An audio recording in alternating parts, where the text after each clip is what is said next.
I pulled into my parents' driveway that Thursday afternoon, the autumn leaves crunching beneath my tires as I parked behind Tyler's shiny new BMW. The familiar scent of roasted turkey and cinnamon rolls drifted from the house, bringing back memories of childhood Thanksgivings when I actually felt welcome. Walking through the front door, I greeted my relatives with forced smiles, noticing how conversations seemed to pause whenever I approached. When dinner was announced, I headed toward my usual spot at the dining room table, only to stop short. My chair was missing. Everyone else took their seats while I stood awkwardly by the kitchen doorway, confusion washing over me. Then Mom raised her wine glass high and declared loudly, "Let's toast to the only child who actually made us proud." The room erupted in applause as every head turned toward Tyler. The clapping seemed to echo forever in my ears as I stood there, invisible and humiliated. Tyler beamed with pride, soaking up the attention like he always had since we were kids. But this felt different, more calculated. The missing chair, the pointed toast, the way everyone avoided eye contact with me afterward. My stomach twisted as the realization hit me that this wasn't just favoritism anymore. This was deliberate cruelty. Mom's voice cut through the applause as she continued her speech. Tyler has shown us what real success looks like. A corner office, a six-figure salary, respect from his colleagues. He's everything we hoped for in a son. The words stung like physical blows, each one carefully chosen to highlight everything I apparently wasn't. I watched Tyler accept congratulations from our aunts and uncles, his chest puffed out with arrogance. Cousin Jennifer gushed about his recent promotion to senior manager at TechFlow Industries. Uncle Bill clapped him on the back, praising his business acumen. Even my shy cousin Emma managed to stammer out words of admiration. Meanwhile, I remained standing in the doorway, holding my purse like a shield against the emotional assault. 3 years of working at Harbor Light Homeless Services apparently meant nothing to them. The countless nights I'd spent helping families find emergency shelter, the grant proposals I'd written to secure funding for addiction recovery programs, the teenagers I'd guided away from life on the streets. None of it mattered because my paycheck was smaller than Tyler's. Dad caught my eye from across the room and gave me a look that was part pity, part disappointment. It was the same expression he'd worn at my college graduation when I announced my decision to pursue social work instead of business. The same look when I chose my modest apartment in the city's community service district over the suburban house he'd offered to help finance if I'd just reconsider my career path. The toast finally ended, but the damage was done. As everyone settled into their meals, chattering excitedly about Tyler's achievements, I felt completely erased from my own family's narrative. The woman who'd spent her adult life trying to make a difference in the world had been reduced to a cautionary tale of wasted potential. I took a shaky breath, knowing I had to say something or forever live with the regret of staying silent. The words came out steadier than I felt inside. "Thanks for finally saying it out loud." The room fell silent as I turned toward the front door, my heart pounding with a mixture of hurt and liberation. But as my hand reached for the doorknob, Dad's voice stopped me cold. "Wait," he called out, his tone carrying an edge I'd never heard before. "Tell them what you did." My hand froze on the doorknob as Dad's words hung in the air like a threat. The dining room had gone completely silent, the only sound coming from the grandfather clock in the hallway, ticking away the seconds of my confusion. I turned around slowly, searching Dad's face for some explanation, but finding only cold determination. "What are you talking about?" I asked, my voice barely above a whisper, but even as the question left my lips, I could see something darker happening here. The family members weren't looking confused by Dad's cryptic statement. Instead, they were watching me with a mixture of anticipation and what looked like prepared judgment. Mom set down her wine glass and stood up from Tyler's side, her expression shifting from celebratory to something much more sinister. "Oh, Haley," she said, shaking her head with mock disappointment. "Did you really think we wouldn't figure out what you've been trying to do?" The confusion must have shown clearly on my face because Tyler actually laughed out loud. "She has no idea we noticed she—" He looked around the table, enjoying some private joke that everyone else seemed to be in on except me. Aunt Patricia leaned forward in her chair, her voice dripping with false concern. "Honey, we understand that jealousy can make people do desperate things, but what you've been telling people about Tyler crosses a line." My stomach dropped. They were talking about the conversation I'd had with Tyler 3 weeks ago when I'd discovered those financial documents in his apartment. But how could they possibly know about that I'd been completely alone when I found those papers and I hadn't told a single soul except Tyler himself? "I don't know what you think you know," I started, but Mom cut me off with a sharp gesture. "Don't make this worse by lying, Haley. Tyler told us everything. How you went through his personal belongings when you were supposed to be helping him move. How you took pictures of private documents that you had no business looking at. How you tried to convince him that he'd done something wrong with his job." The room was spinning now. Tyler had twisted the entire story, making my discovery of his crimes sound like some kind of violation of his privacy. But worse than that, they were all believing him without question. Tyler stood up from his chair, putting on a performance of wounded innocence that was so convincing I almost doubted my own memory. "Haley, I know you're struggling with your career choices, but trying to sabotage mine isn't going to make you feel better about yourself." Sabotage. The word came out strangled. "Tyler, you know that's not what happened. You know what I actually found." But he was already shaking his head, his expression full of practiced hurt. "I've tried to be patient with you, Haley.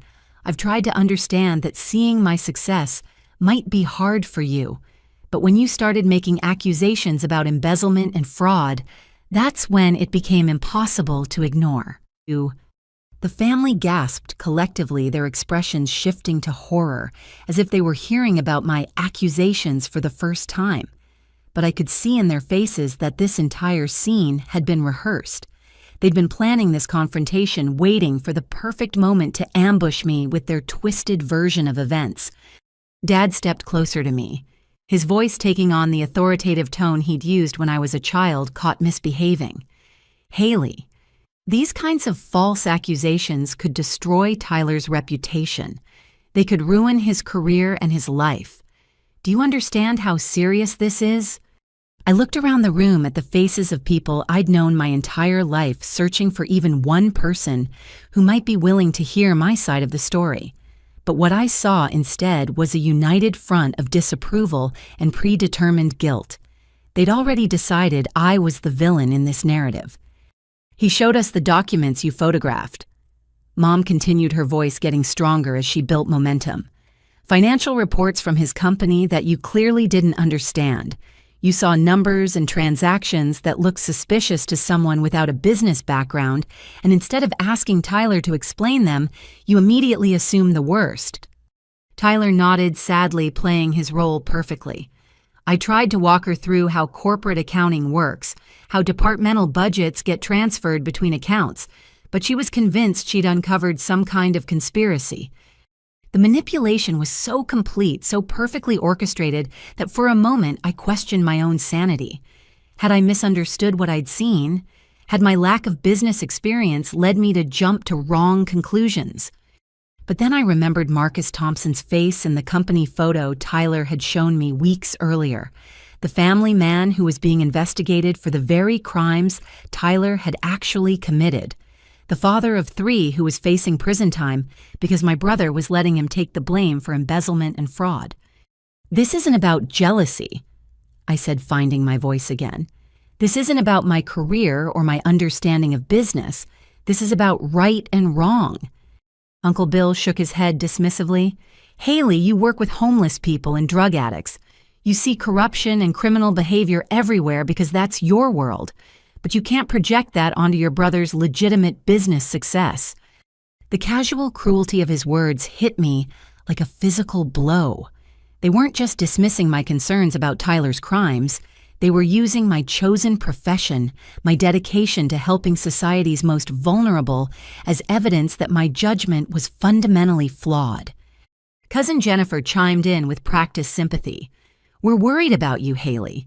This kind of paranoid thinking, these unfounded accusations against family members, it's not normal behavior."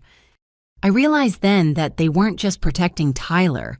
They were systematically destroying my credibility, making sure that anything I might say about his criminal activities would be dismissed as the delusions of an unstable woman who couldn't handle her brother's success. The trap was perfect, and I was standing right in the middle of it. Dad moved between me and the front door, his substantial frame blocking my escape route with deliberate precision. His expression had transformed from disappointment to something far more calculating, and I felt a chill run down my spine as I realized this confrontation was about to escalate beyond anything I could have imagined. "Before you storm out of here in one of your dramatic fits," he said, his voice carrying a coldness I'd never heard before, "there's something you need to understand about the consequences of your behavior." Mom rejoined the conversation from behind me, creating a sense of being surrounded that made my chest tighten with anxiety.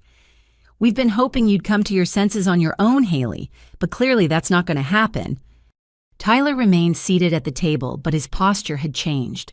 The wounded, innocent act was gone, replaced by something that looked almost predatory as he watched the scene unfold. Whatever was coming next, he was enjoying it. Dad reached into his jacket pocket and pulled out a thick manila envelope that he'd obviously prepared in advance. "Your grandmother's inheritance," he announced, holding the envelope just out of my reach. $50,000 that was supposed to be split equally between you and Tyler. My heart stopped. Grandma Helen had died 6 months ago, leaving specific instructions in her will that her savings should be divided between her 2 grandchildren. I'd been expecting the paperwork to be finalized soon, planning to use my portion to finally get out of my cramped apartment and maybe even pursue the graduate degree in social work administration I'd been dreaming about. Was supposed to be, I repeated, though I was already dreading the answer. Dad's smile was completely devoid of warmth. "After Tyler's promotion and your recent behavior, your mother and I made the difficult decision to petition the estate attorney for a modification.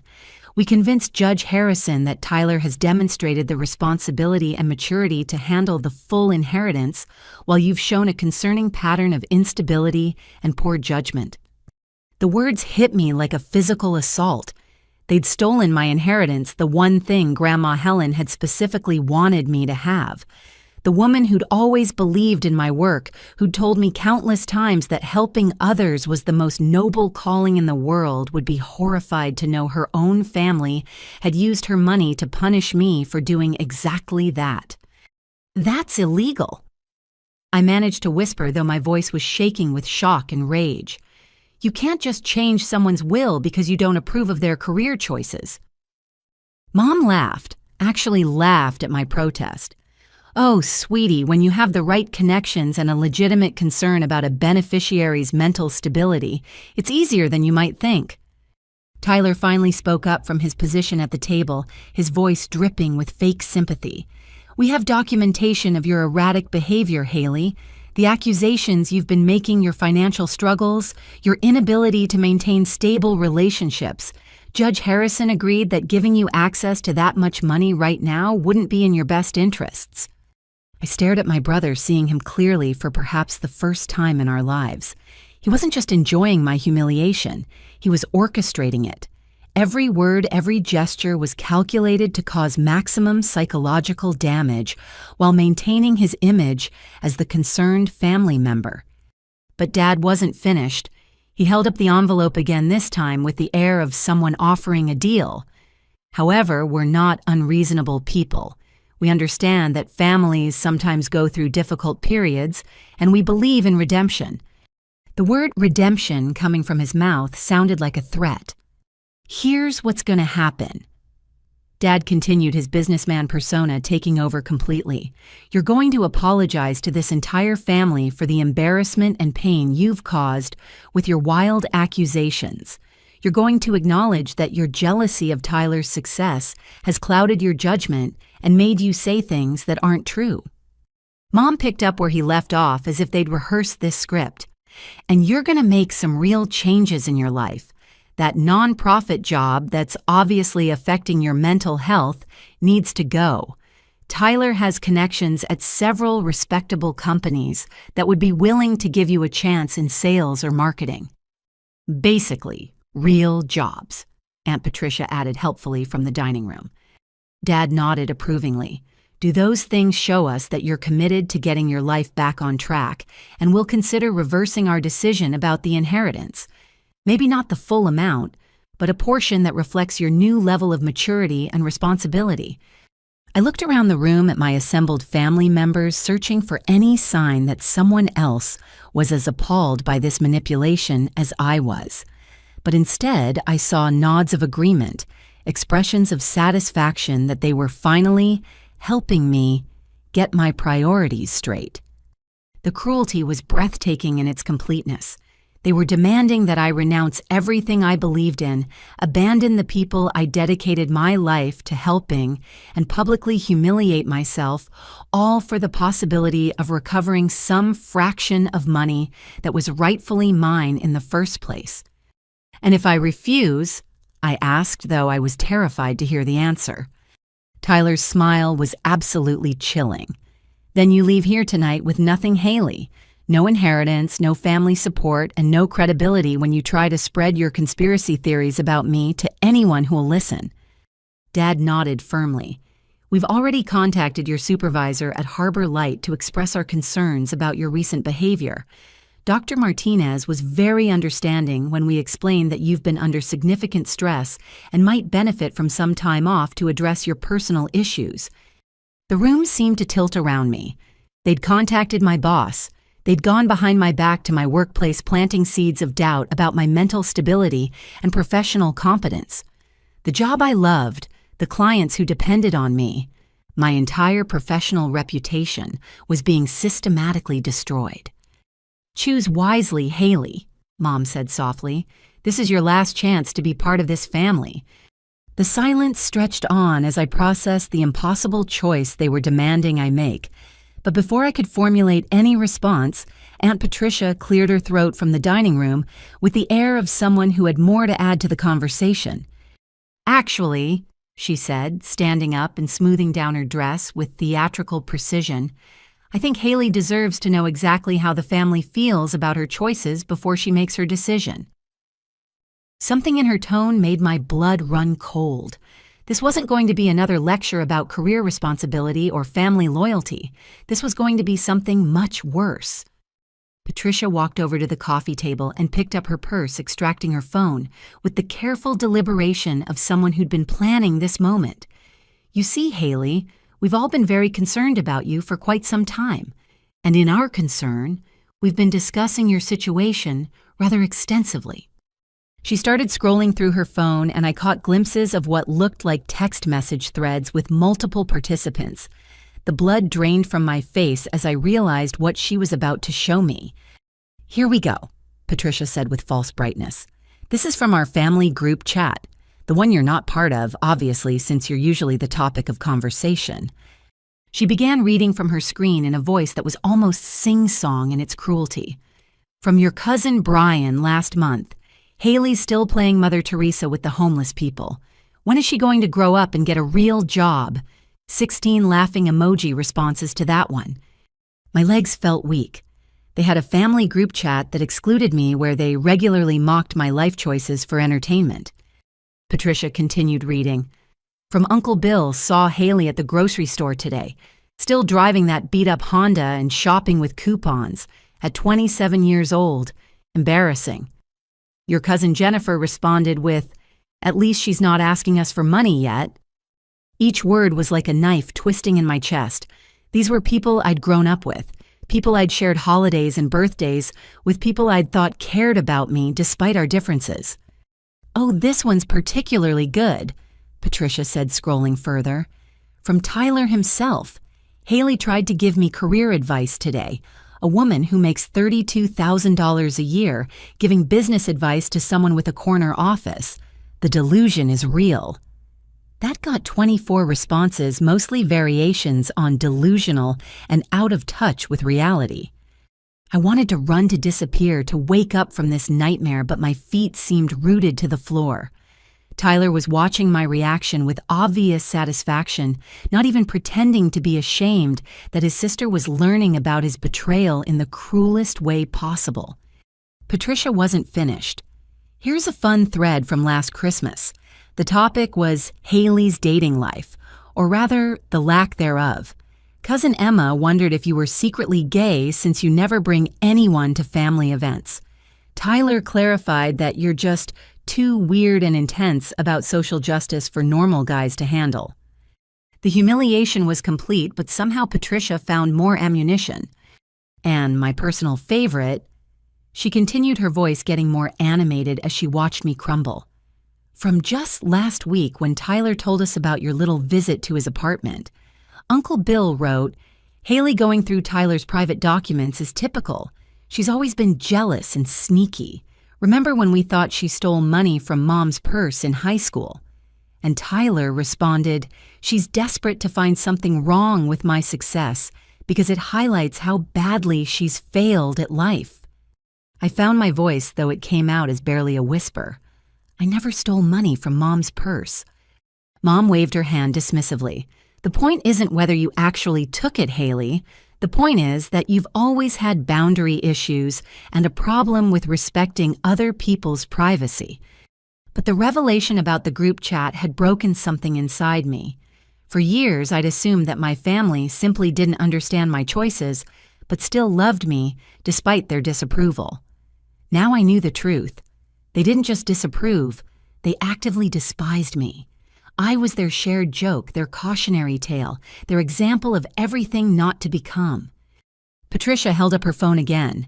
"Should I read the thread about your breakup with David? The family had some pretty interesting theories about why he left."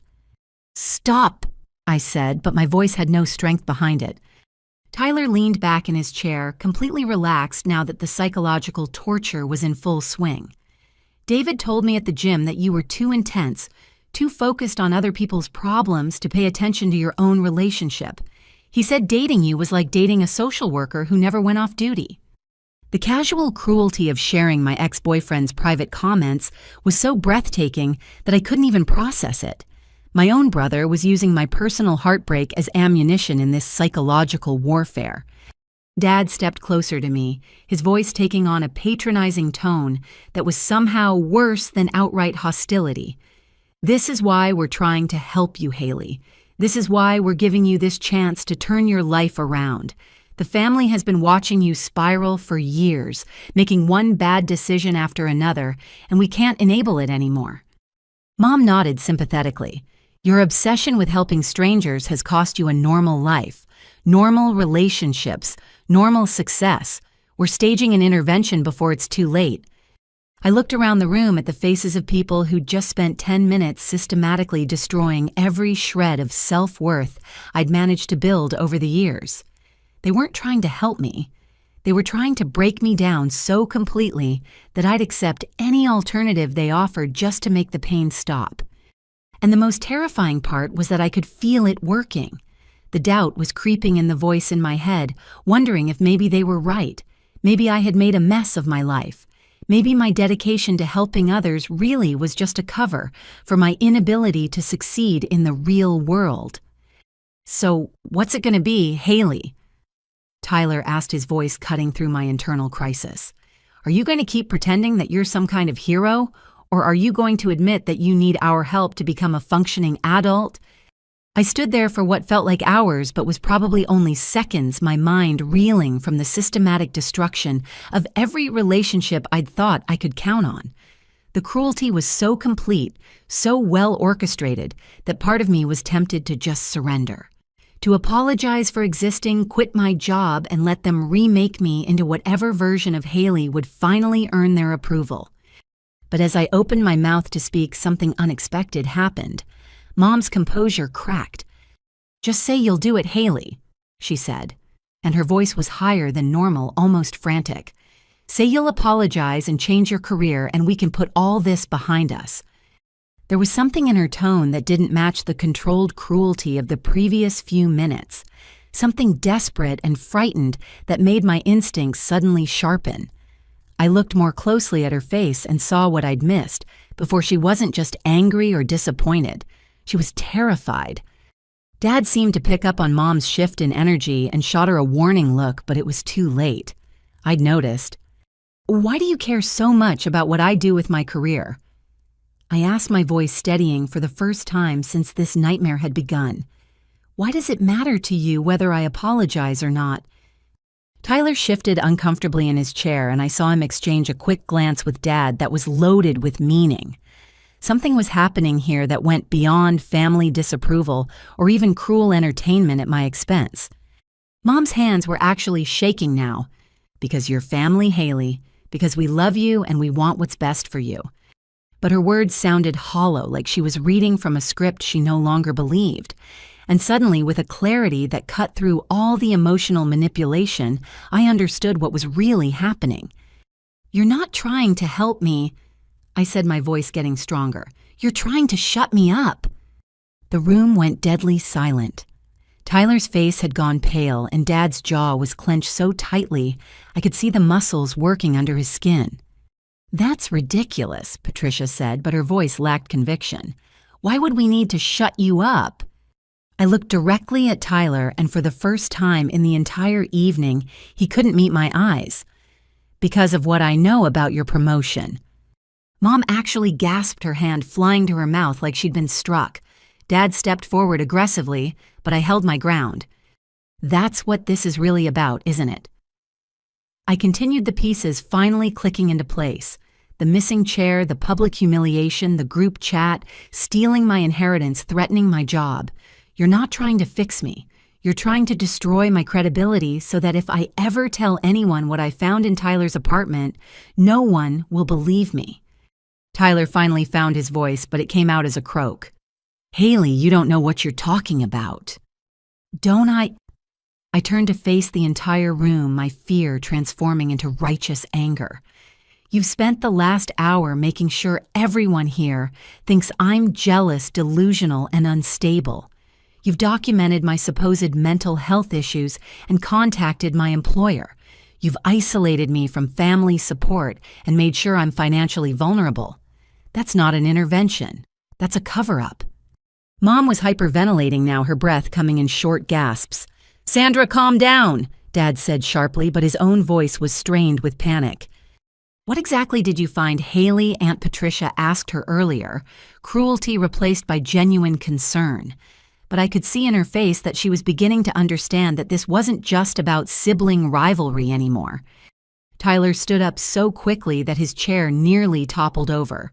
"She doesn't know anything," he said desperately. "She saw some financial documents she didn't understand and jumped to crazy conclusions. That's all this is." But his panic was confirming everything I suspected. I looked around the room at my family members, seeing the dawning realization on their faces that whatever Tyler had done, it was serious enough to orchestrate this elaborate psychological assault on his own sister. "Tell them, Tyler," I said quietly. "Tell them what you did to get that promotion." "Nothing," he said, but his voice was shaking now. "I earned that promotion. I worked for it." I reached into my purse and pulled out my phone. 3 weeks ago, when I'd found those documents at Tyler's apartment, I'd taken photos before he'd discovered me. I'd been so shocked by what I'd seen that I'd needed proof that I wasn't imagining things. Tyler's face went white when he saw my phone. "Haley, don't." But I was already scrolling through my photos, finding the images I'd hoped I'd never have to use. Bank account numbers, transfer authorizations, email communications with account codes that didn't match the official company records Tyler had shown me when I'd confronted him privately. $247,000. I said, my voice carrying clearly through the silent room. Transferred from client escrow accounts into a personal account over the past 8 months, and someone else at your company is being blamed for it. The silence that followed was deafening. Mom sank into the nearest chair, her face completely drained of color. Dad stood frozen, his mouth opening and closing without sound. Tyler made a desperate lunge for my phone, but I stepped back quickly. "His name is Marcus Thompson." I continued looking directly at Tyler, "the man who's going to prison for the crimes you committed." And that's when Tyler's carefully constructed facade finally collapsed completely. The room erupted in chaos as Tyler's composure shattered completely. He stood there, his hands shaking, looking between my phone and the horrified faces of our family members like a trapped animal searching for an escape route. "That's not what those documents show," he said desperately, but his voice had lost all conviction. "Haley, you're misinterpreting financial data that you don't understand." But Dad had gone completely silent, staring at Tyler with an expression I'd never seen before. It wasn't disappointment or anger. It was the look of a man watching his entire world collapse in real time. "Tyler," Dad said slowly, his voice barely audible. "Tell me she's wrong." The desperation in Tyler's eyes intensified. "Of course she's wrong, Dad. She's jealous and delusional. Remember, we've established that she can't be trusted." But even as he spoke, I could see him calculating, trying to figure out how much I actually knew and how much damage I could do. The problem was, I knew everything. Those 3 weeks since I discovered the truth had given me plenty of time to research Marcus Thompson and understand exactly what Tyler had done to him. Marcus Thompson is 43 years old. I said, my voice getting steadier as I watched Tyler's face grow more panicked. He has 3 children, Sarah, age 16, Michael, age 14, and little Emma, age 8. He's been with TechFlow Industries for 12 years, working his way up from junior accountant to department supervisor. He has an impeccable record, not a single disciplinary action in his entire career. Mom was staring at me now with an expression of growing horror. "How do you know all this?" Because when I confronted Tyler about the documents I'd found, he told me that Marcus was probably guilty of something anyway, and that guys like that always find a way to steal from their employers. I looked directly at Tyler. Guys like what Tyler's racism had always been subtle, hidden behind jokes and coded language. But in that moment of panic 3 weeks ago, his mask had slipped completely. He'd revealed exactly what he thought about his African-American colleague and why he'd found it so easy to frame him for crimes Tyler had committed himself. Aunt Patricia was shaking her head in disbelief. This can't be true. Tyler wouldn't do something like this. But I wasn't finished. The investigation started 6 months ago when a routine audit flagged unusual account activity. Marcus was the obvious suspect because he had access to the client accounts in question. Tyler made sure of that by recommending Marcus for expanded access privileges just weeks before he started stealing. Tyler tried one more desperate deflection. "Even if any of this were true, which it's not, how would you possibly know these details?" I looked at him with all the contempt I could muster. "Because I've spent the last 3 weeks researching everything I could find about the case. Public records, news articles, court filings. Did you know that Marcus's wife, Rebecca, had to take a second job cleaning offices at night because they can't afford a lawyer? Did you know that his oldest daughter, Sarah, had to quit the debate team because they can't pay for the travel expenses anymore?" The weight of what Tyler had done was settling over the room like a suffocating blanket. This wasn't just corporate embezzlement. This was the systematic destruction of an innocent family's life. Mom found her voice, though it came out as a whisper. "Tyler, please tell me this isn't true." But Tyler had moved past denial into damage control mode. "Okay," he said, his voice taking on a calculating tone. "Let's say hypothetically that there might be some irregularities in the account transfers. That doesn't prove anything except that the financial systems at my company need better oversight." Dad stepped forward, his business instincts finally kicking in. "Tyler, stop talking. Right now. If there's any truth to what Haley is saying, every word you say could be used against you." But I could see the gears turning in Tyler's head. He wasn't thinking about protecting himself legally. He was thinking about how to spin this situation to minimize the damage to his reputation and career. "The thing is," Tyler continued, ignoring Dad's warning, "even if someone at my company has been embezzling money, and even if the investigation has focused on the wrong person, that's not really my problem. I'm not responsible for the company's security failures or their choice of suspects." The callousness of his response was breathtaking. He was essentially admitting his guilt while simultaneously washing his hands of responsibility for the consequences. "Marcus Thompson is going to prison," I said, my voice shaking with rage. "An innocent man with 3 children is going to spend years behind bars because you stole money and let him take the blame.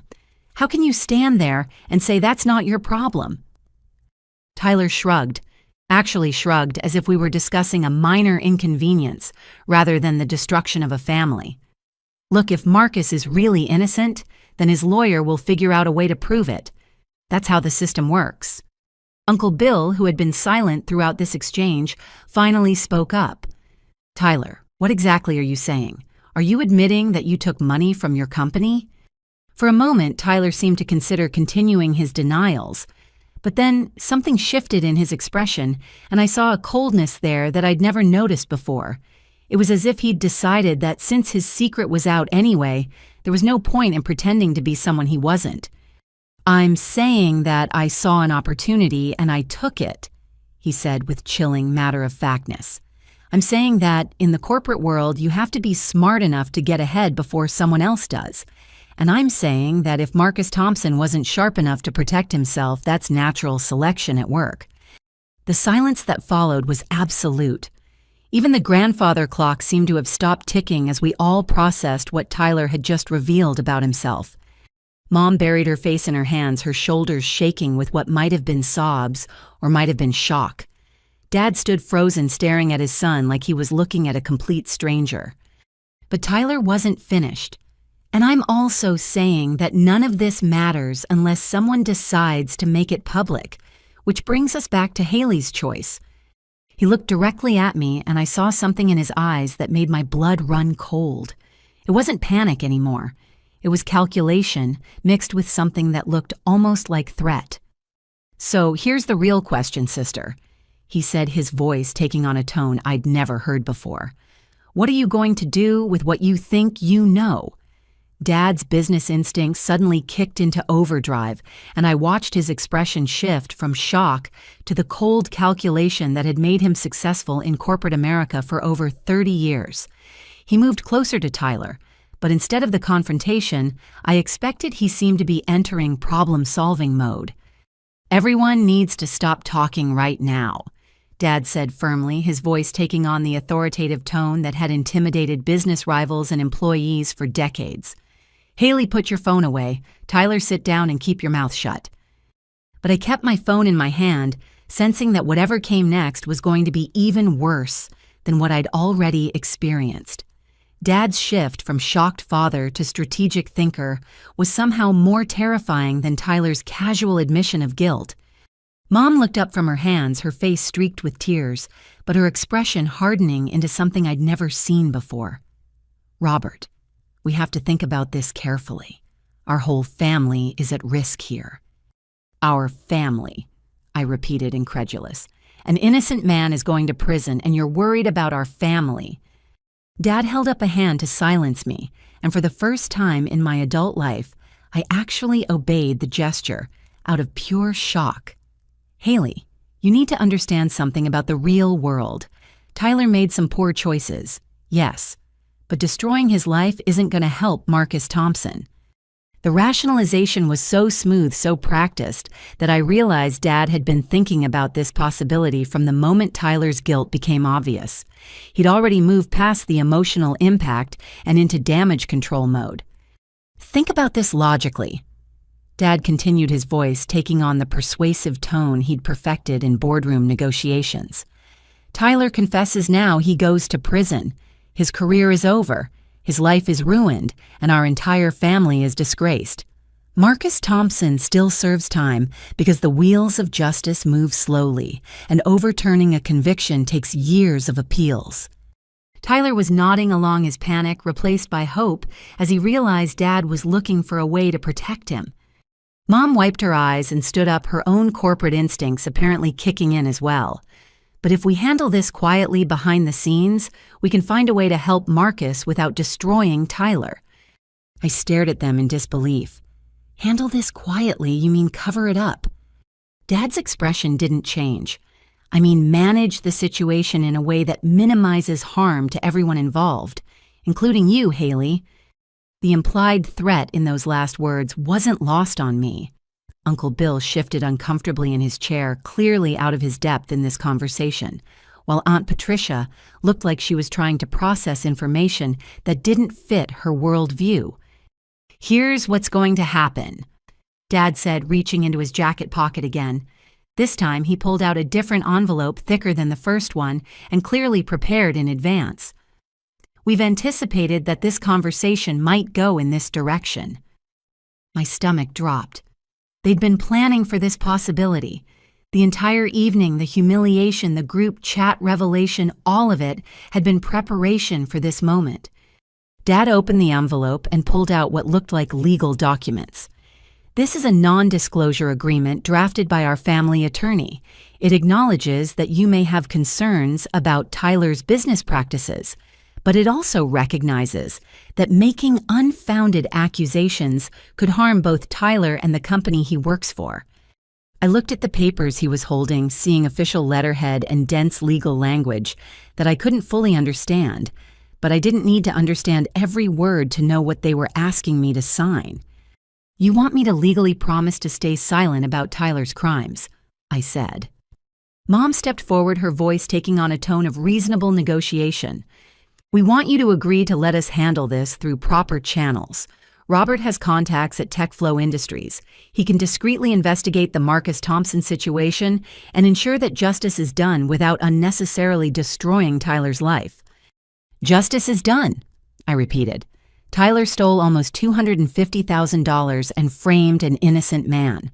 What justice is there that doesn't involve Tyler facing consequences for his actions?" Tyler finally spoke up, his voice now carrying a note of self-righteous indignation that was absolutely stunning given what he'd just admitted. "Haley, I made some mistakes, but I can fix this.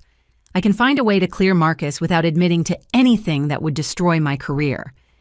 The audacity was breathtaking. He wanted to play hero by clearing the man he'd framed while still protecting himself from the consequences of his crimes. Dad continued with his pitch. "Sign the NDA and we'll restore your full inheritance. In fact, we'll double it. $100,000, Haley.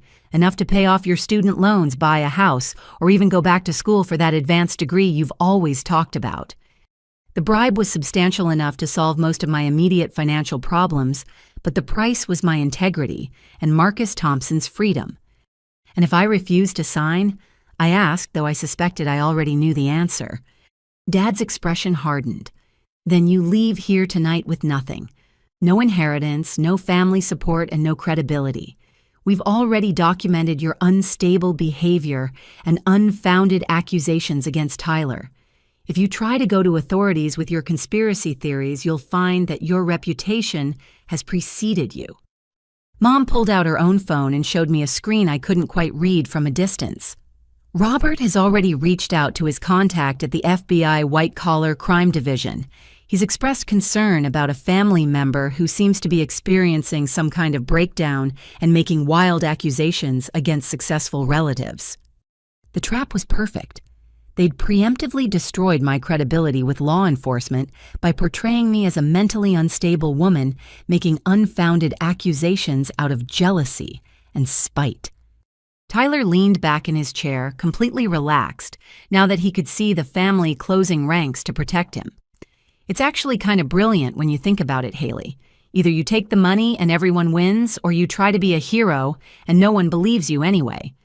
Aunt Patricia, who had been silent throughout this exchange, finally found her voice. "Wait a minute.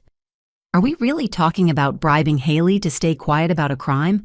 Are we really talking about letting an innocent man go to prison?" Dad turned to her with the same cold calculation he'd been directing at me.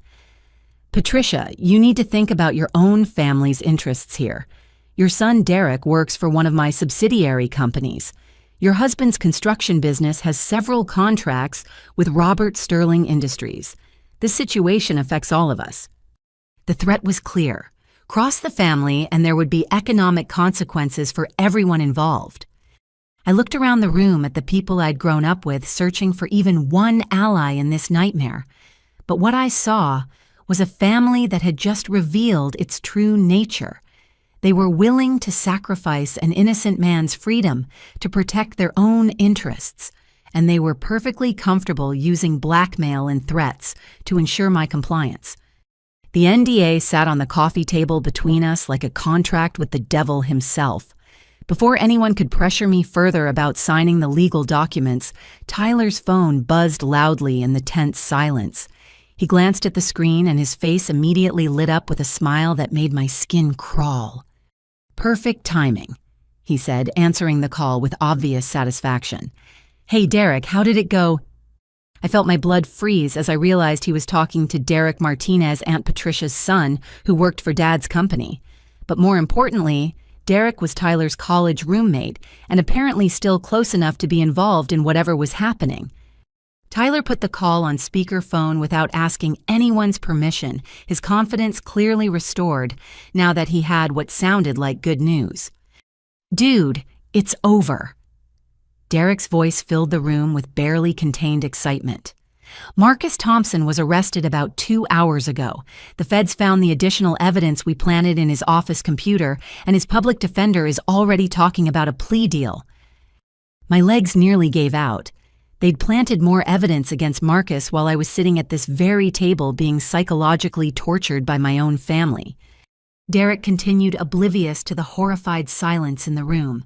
"The forensic accountants found the fake email trail you created showing Marcus communicating with offshore accounts, plus that falsified resignation letter where he admits to the embezzlement but claims it was for his daughter's medical expenses. Brilliant touch, by the way." Tyler's smile was absolutely predatory. I thought that would add just the right amount of sympathy while still making him look guilty. Jury will eat up the tragic father story but still convict him for theft. I stared at my brother in absolute horror. He hadn't just stolen money and let Marcus take the blame. He'd actively worked to frame an innocent man, creating false evidence and manipulating the investigation to ensure a conviction. "The best part," Derek continued, "is that Marcus actually did have some medical expenses for his daughter last year. Nothing major, just some orthodontic work, but it makes the forged confession look authentic. No one's going to dig deep enough to realize the amounts don't match." Aunt Patricia was staring at the phone in shock, probably processing the fact that her own son was involved in this criminal conspiracy. Uncle Bill had gone completely white, his mouth hanging open as he listened to Derek casually discuss framing an innocent man. But Tyler wasn't finished gloating. "What's the timeline looking like for trial?" "His lawyer's pushing for the plea deal," Derek replied. 15 years reduced to 8 if he admits guilt and agrees not to appeal. Word is that Marcus is seriously considering it because he can't afford a real defense attorney and he's terrified of getting the full sentence if he goes to trial. 8 years. An innocent man was about to accept 8 years in prison for crimes my brother had committed because he couldn't afford to fight a case that had been rigged against him from the start. Tyler actually laughed.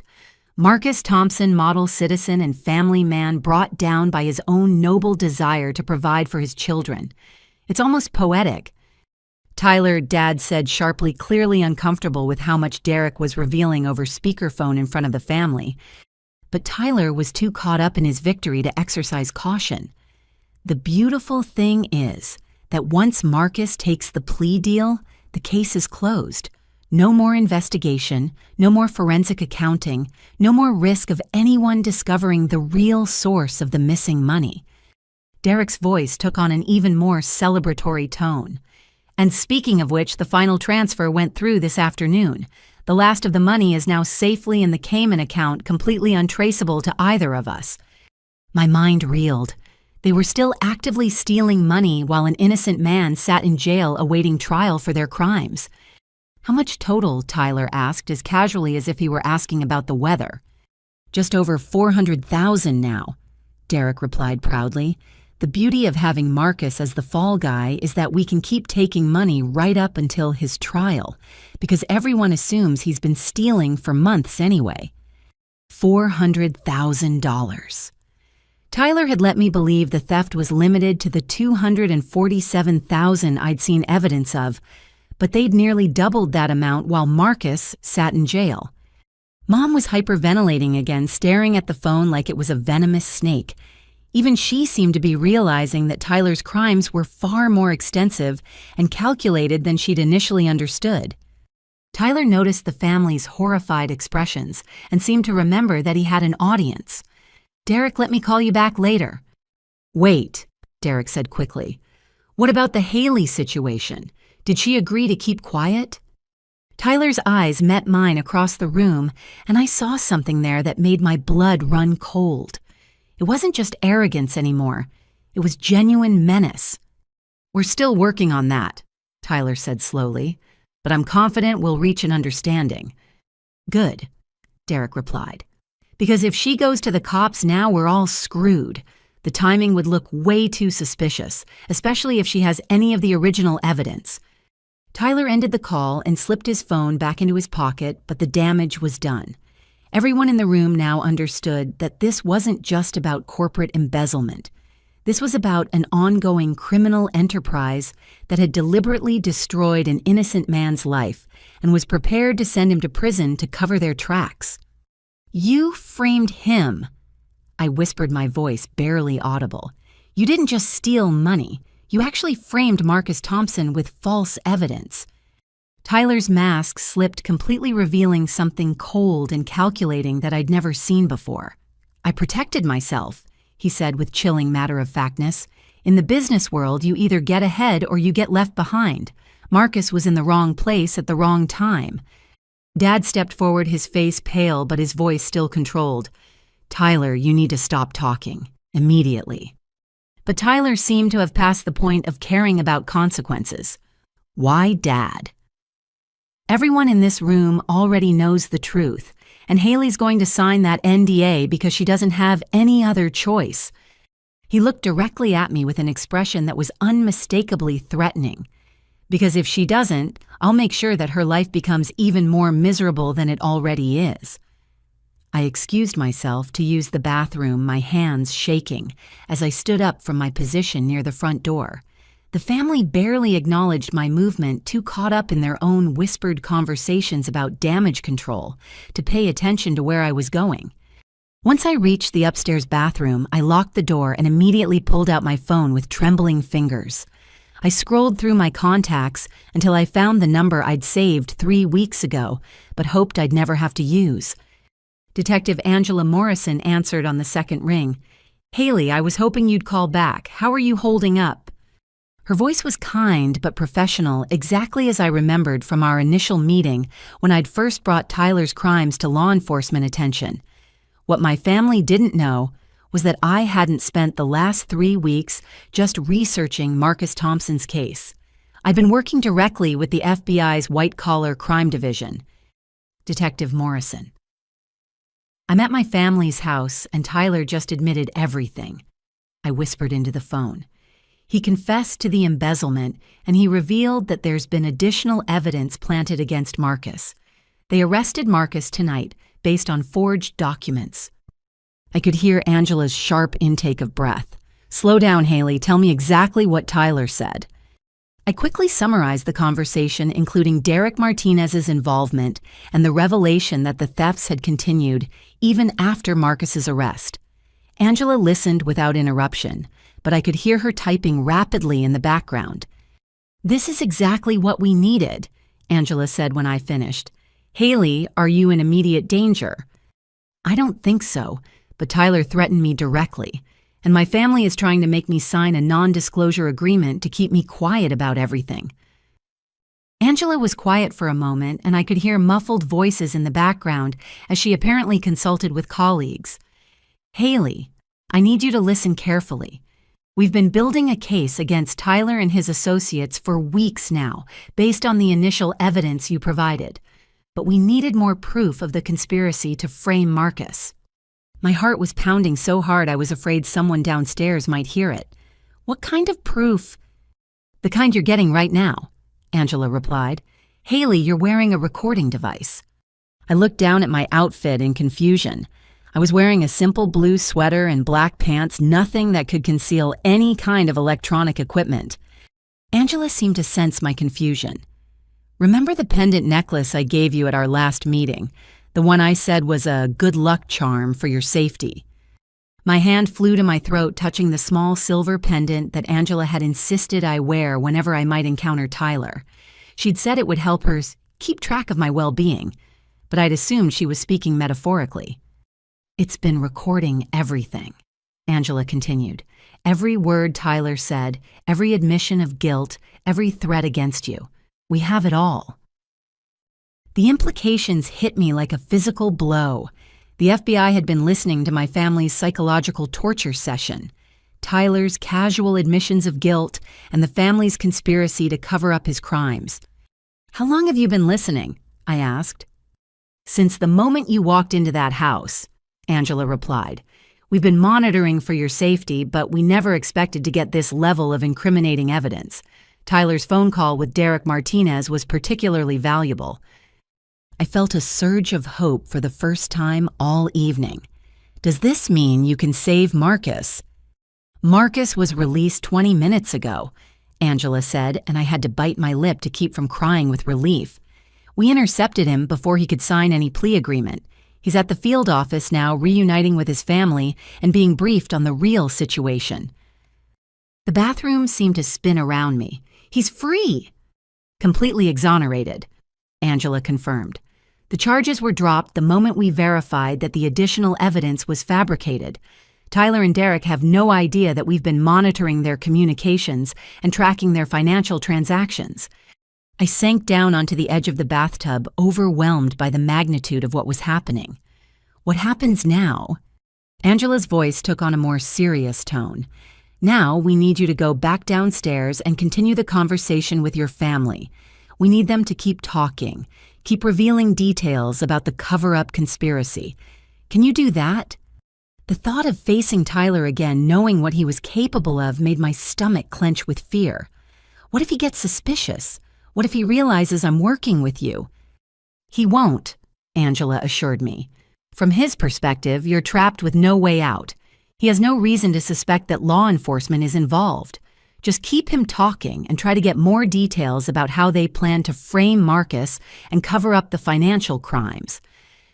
I took a deep breath, trying to steady my nerves for what was coming next. How much longer do I have to stay here? Not much longer, Angela promised. We're coordinating with local police right now. Officers will be at your location within the next 15 minutes. The relief was overwhelming, but it was mixed with a strange sadness.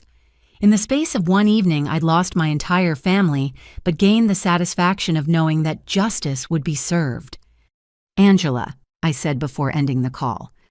Yes. Thank you for believing me when I first came to you. Thank you for taking this seriously, even when my own family thought I was delusional. Her voice was warm when she replied, Haley, what you've done tonight has saved an innocent man's life and exposed a criminal conspiracy that could have destroyed multiple families. You should be proud of yourself. I ended the call and stared at myself in the bathroom mirror. The woman looking back at me was someone I barely recognized. 3 weeks ago, I'd been desperate for my family's approval, willing to doubt my own perceptions to maintain their love. Tonight, I'd chosen justice over family loyalty, truth over comfort, and doing what was right over doing what was easy. It was time to go back downstairs and finish what we'd started. I walked back down the stairs with my phone in my pocket and my hand unconsciously touching the pendant at my throat. Knowing that Detective Morrison and her team were listening gave me a strength I hadn't felt all evening, but I still had to act like the trapped and desperate woman my family believed me to be. When I entered the living room, the family was huddled around the coffee table in intense conversation. The NDA documents were spread out and Dad was pointing to specific clauses while speaking in low, urgent tones. They looked up as I approached, their expressions expectant and predatory. Have you made your decision, Haley? Mom asked, her voice taking on the artificially sweet tone she'd always used when she wanted something from me. I took a deep breath and looked directly at Tyler, who was watching me with barely concealed impatience. I want to know something first. I want to understand exactly what you did to Marcus Thompson. Tyler's eyebrows rose in surprise. Why does it matter? The situation is what it is. Because I need to understand what I'm agreeing to stay quiet about, I replied, hoping my voice sounded convincingly conflicted rather than secretly determined. Dad nodded approvingly. That's reasonable, Haley. You should understand the full scope of what you're protecting. The irony of his words was lost on him, but I could practically feel Detective Morrison's attention sharpening through the hidden recording device. Tyler leaned back in his chair, his confidence fully restored now that he thought he had me cornered. Fine. You want the whole story? Marcus Thompson was the perfect fall guy from the moment I started planning this operation. Operation? Uncle Bill repeated, his voice weak with shock. Tyler shot him an irritated look. Jesus, Uncle Bill, try to keep up. You think I just stumbled into stealing $400,000? This took months of careful planning. I forced myself to look confused and desperate rather than triumphant. I thought you said it was just poor choices, mistakes you could fix. Tyler laughed, actually laughed. Haley, you're so naive, it's almost cute. I didn't make mistakes. I made strategic decisions. I identified a target, created an opportunity, and executed a plan. Mom was staring at her son like she was seeing him for the first time. Tyler, you're talking like a criminal. I'm talking like a successful businessman, Tyler corrected her sharply. The only difference between what I did and what happens in boardrooms every day is scale and paperwork. Dad cleared his throat uncomfortably. Son, maybe we should focus on solutions rather than details. But Tyler was on a roll now, clearly enjoying the opportunity to explain his cleverness to an audience he thought was powerless to stop him. Do you want to know the beautiful part about choosing Marcus? It wasn't just that he had access to the accounts. It was that he was the kind of person everyone would believe could steal money. What do you mean? I asked, though I was afraid I already knew. Tyler's smile was absolutely chilling. Come on, Haley. A 43-year-old black man with 3 kids and financial pressures. The investigators were practically looking for a reason to blame him before I even started planting evidence. Aunt Patricia gasped audibly. Tyler, that's horrible. That's realistic, Tyler shot back. I used the system's existing prejudices to my advantage. Marcus Thompson was always going to be the primary suspect once money started disappearing from accounts he managed. I felt physically sick listening to my brother casually discuss exploiting racial bias to frame an innocent man, but I forced myself to keep pushing for more information. But how did you actually frame him? I asked. How did you create evidence that made him look guilty? Tyler was clearly enjoying the opportunity to brag about his criminal ingenuity. It started small.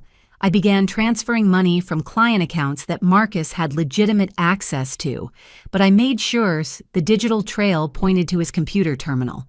Then, I created fake emails from Marcus to offshore account managers discussing the transfers. Derek Martinez had been right about Tyler's attention to detail. Every aspect of the frame job had been carefully calculated to destroy Marcus's life while protecting Tyler. The medical expenses angle was Derek's idea, Tyler continued. We researched Marcus's family situation and discovered his daughter had needed some dental work last year. So we forged a letter where Marcus confessed to the embezzlement, but claimed he did it because he was desperate to pay for his child's medical treatment. Mom was crying now, tears streaming down her face as she listened to her son describe the systematic destruction of an innocent family. How could you do this to someone with children? Tyler shrugged with terrifying indifference. How could I not? Marcus Thompson's family problems aren't my responsibility. My responsibility is to myself and my own success. Success built on destroying other people's lives. I said, my voice shaking with rage. Success built on being smarter than other people, Tyler corrected. Marcus Thompson trusted a system that was designed to fail people like him. I just helped it along. Dad was shaking his head in disbelief. Tyler, this isn't business strategy. This is sociopathic behavior. Tyler's expression hardened. Don't lecture me about sociopathic behavior, Dad. You've spent 30 years climbing over competitors and exploiting workers to build your company. The only difference is that your methods are legal. The comparison was obviously painful for Dad, who'd always prided himself on his business ethics, despite his obvious ruthlessness in family matters. And what happens when Marcus refuses to take the plea deal? I asked. What if he insists on fighting the charges? Tyler's smile returned, but it was colder now. Then he goes to trial with a public defender against a prosecution team that has months of fabricated evidence and expert witnesses who'll testify about financial irregularities that I created specifically to implicate him. He'll be convicted, I said, though it wasn't really a question. He'll be destroyed, Tyler replied with satisfaction. 15 to 20 years in federal prison, his family financially ruined his children, growing up with a father they believe is a criminal. By the time he gets out, his life will be completely over. The casual cruelty was breathtaking, but I could see that even my family members were beginning to understand the true scope of what Tyler had done. And if I refused to sign the NDA, I asked, gesturing toward the legal documents on the coffee table. Tyler's expression shifted again, becoming openly threatening for the first time. Then I'll make sure your life becomes just as miserable as Marcus Thompson's was going to be. The mask was completely off now. Tyler wasn't just a thief or even just a man who'd made poor choices under pressure. He was someone who enjoyed causing pain and felt no remorse for destroying innocent lives. How? I asked, knowing that Detective Morrison needed to hear him spell out his threats. Tyler stood up, moving closer to me with deliberate intimidation. I have connections throughout this city's non-profit sector, Haley. One phone call from Dad to the right board members and your precious Harbor Light will suddenly discover that they can't afford to keep you on staff. Dad shifted uncomfortably but didn't contradict Tyler's claim. I can make sure you never work in social services again. Tyler continued, his voice getting louder and more aggressive. I can destroy your professional reputation the same way I destroyed Marcus Thompson's. By the time I'm done with you, no one will hire you for anything more challenging than serving coffee. Mom tried to interrupt. Tyler threatening your sister isn't necessary. But Tyler was beyond caring about family dynamics now. It's absolutely necessary, Mom. Haley needs to understand that crossing me has consequences, real consequences that will follow her for the rest of her life. He was close enough now that I could smell his cologne and see the cold calculation in his eyes. Sign the papers, Haley. Take the money. Keep your mouth shut. Or spend the next decade learning what it feels like to have your life systematically destroyed by someone with the power and connections to make it happen. The threat was clear, direct, and recorded. Detective Morrison had everything she needed. It was time for this nightmare to end. I looked Tyler directly in the eyes, feeling a surge of courage that came from knowing the truth was about to set everyone free. You know what, Tyler? I think I understand now. His smile widened clearly, interpreting my words as surrender. I knew you'd see reason eventually. You're not stupid, Haley, just idealistic. Mom wiped her eyes with obvious relief. This is the right choice, honey. We can put all this ugliness behind us and move forward as a family. I nodded slowly, reaching for the NDA documents on the coffee table. Tyler's satisfaction was palpable as he watched me pick up the papers, clearly believing he'd won another victory through intimidation and manipulation. The thing is, I said, still holding the documents, I did learn something important tonight. I learned that sometimes the people who claim to love you are actually your worst enemies. Tyler's expression shifted slightly, sensing that something wasn't quite right. Haley, just sign the papers so we can move on. I set the documents back down without signing them. I also learned that sometimes doing the right thing means losing everything you thought mattered to you. Dad stepped forward, his voice taking on a warning tone. Haley, don't make a decision you'll regret for the rest of your life. That's when we heard the sound of car doors slamming outside, followed by heavy footsteps on the front porch. Tyler's head snapped toward the window, his face going pale as he saw the flashing lights of multiple police vehicles in the driveway. What the hell? He whispered, moving toward the window to get a better look. The doorbell rang, followed immediately by a firm knock and a voice that carried clearly through the house. FBI, we have a warrant. The room erupted in chaos. Mom screamed, Dad started shouting questions that no one could answer, and Tyler spun around to stare at me with dawning horror. You called them, he said, his voice barely audible above the commotion. You actually called the police. I reached up and touched the pendant at my throat, making sure he could see the gesture. Tyler, meet Detective Angela Morrison. She's been listening to every word you've said tonight." The front door opened and Detective Morrison entered with 4 other agents, all wearing FBI windbreakers and displaying their badges prominently. Angela's expression was professional, but I could see the satisfaction in her eyes as she took in the scene. "Tyler Sterling," she announced clearly, "you're under arrest for wire fraud, embezzlement, conspiracy, and obstruction of justice." Tyler tried to run toward the back door, but 2 agents were already positioned to cut off his escape route. He was tackled in the dining room, his face slamming into the same table where he'd been celebrated as the family success story just hours earlier. "You have the right to remain silent," Angela continued as the agents restrained Tyler with handcuffs. "Anything you say can and will be used against you in a court of law." Mom collapsed into a chair, hyperventilating as she watched her golden child being arrested in her own living room. Dad stood frozen, his mouth opening and closing as he tried to process the fact that his careful damage control strategy had failed spectacularly. "Derek Martinez is also in custody," Angela informed the room, along with several other individuals involved in this conspiracy. Tyler lifted his head from the table, blood trickling from his nose, his eyes filled with pure hatred as he looked at me. "You destroyed your own family, Haley. Was it worth it?" Before I could answer, another voice came from the front door. "It was worth everything." Marcus Thompson walked into the room, flanked by 2 more FBI agents, his wife Rebecca, and their 3 children close behind him. The man Tyler had tried to destroy was free, vindicated, and very much alive to see justice being served. Tyler's face went completely white when he saw Marcus. How is he here? He was supposed to be in jail. "Marcus Thompson was released 3 hours ago," Angela explained. "After we confirmed that all the evidence against him was fabricated, he's been completely exonerated." Marcus stepped forward, looking directly at Tyler with a mixture of anger and pity. "You tried to destroy my family to cover up your crimes. You were willing to let me spend decades in prison for something you did." Tyler tried to speak, but one of the agents pushed his face back down against the table. "Save it for your lawyer," the agent advised. Rebecca Thompson approached me with tears in her eyes. "Miss Sterling, I don't know how to thank you. Detective Morrison told us what you did, how you risked everything to save my husband." Their oldest daughter, Sarah, stepped forward as well. "My dad told us you have pictures and documents that proved he was innocent. You saved our whole family."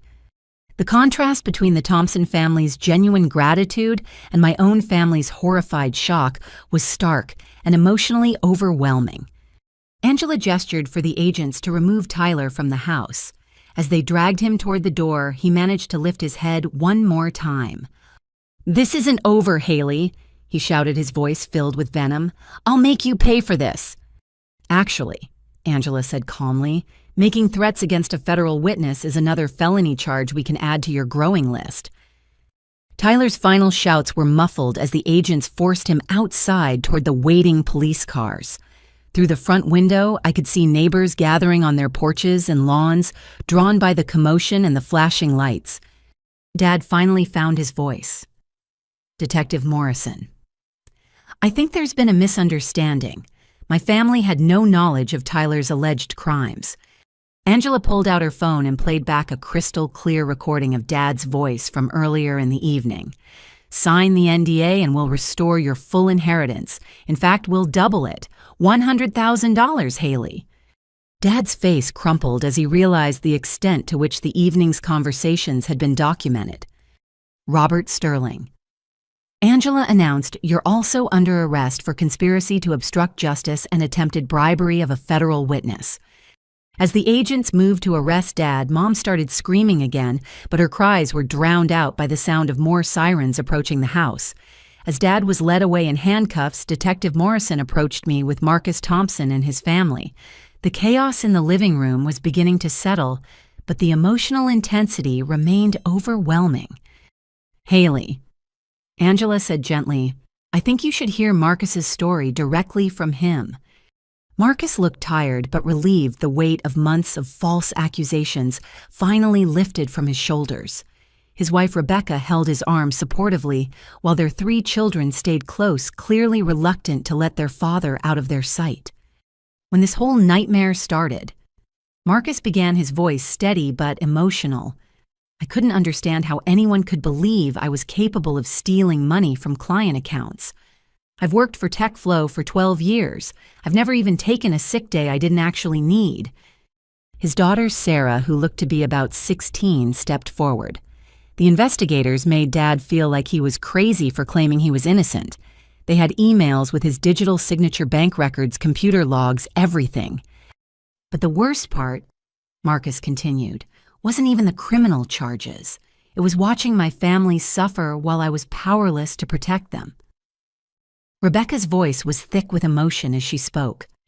Marcus couldn't find work once the investigation became public. Our savings were wiped out paying for legal fees, and we had to take second mortgages on the house just to survive. Their youngest daughter, Emma, who couldn't have been more than 8 years old, looked up at me with serious eyes. Mommy had to work at night cleaning buildings because nobody would hire Daddy. The impact of Tyler's crimes extended far beyond simple financial theft.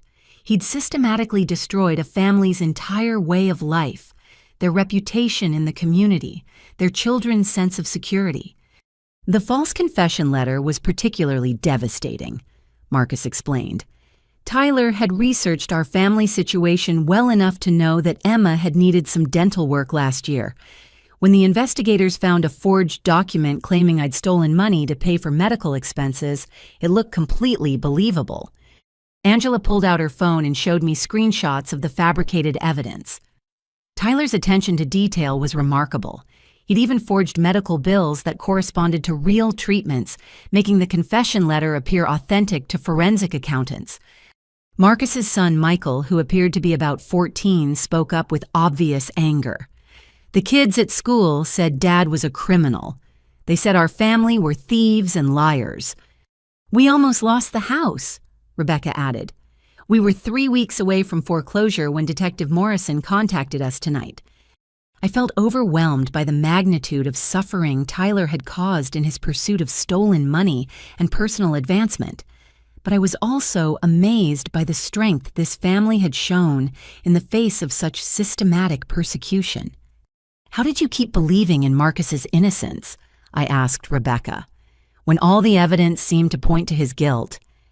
Rebecca's answer was immediate and certain.